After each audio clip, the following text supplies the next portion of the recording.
Whoa, Marjorie, where'd you get that dump truck? My goodness, no wonder the story was pushed back from being the pilot. They needed extra time to animate all that. Some Enchanted Evening is a really interesting episode because it's got some of the best dancing you'll ever see and this captivating scene between the babysitter and Bart. Said you're gonna watch this tape, and you're gonna do what I say or I'm gonna do something to you.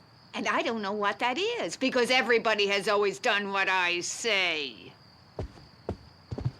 Even though some of the backgrounds are lacking and the expressions are creative, I'm glad that the producers were smart enough to delay this episode until it was better prepared, cause the original looks pretty bad. But on a story level, I feel that this is a perfectly cromulent experience with an exciting Home Alone style robbery and a below average Homer-Marge marriage crisis. Honestly, having this story serve as the pilot would have been pretty poor because Marge comes into the story with a huge chip on her shoulder about Homer before we even know anything about him. He doesn't even do anything bad before she calls the help hotline. He just scarfs down his breakfast and is out the door late to work. Marge's marriage concerns feel much more natural after we've spent a whole season with this family, getting to understand their dynamics and Homer's dumbassery. Although even having that context, Marge is still acting like a rabid animal, ready to rip and tear until this marriage is over. How about some grub?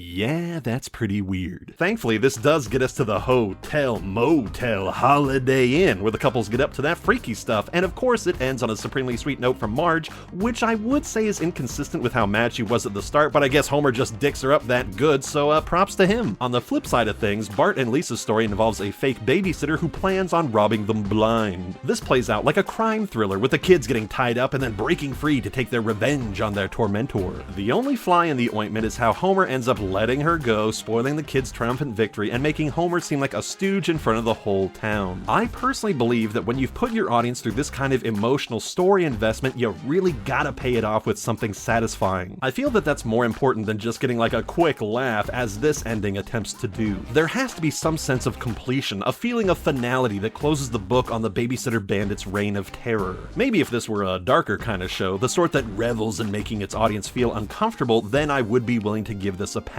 Hell, I think there's a lot of stuff out there that goes against the happy ending trope and does it quite well, the best of course being The Mist. But Some Enchanted Evening isn't Tusk or Eden Lake for God's sakes, it's the first season of The Simpsons, so where's the feel-good joy that I've come to expect, huh? I'll tell you where it is, it's in those suitcases full of loot that was stolen away. What a downer of an experience, 0 out of 10 would not smash. Although, the same cannot be said of our villain, Ms. Botts, and yeah, I said it, I think she's kinda got it going on in a sort of like praying mantis who eats their mate kind of way, yeah.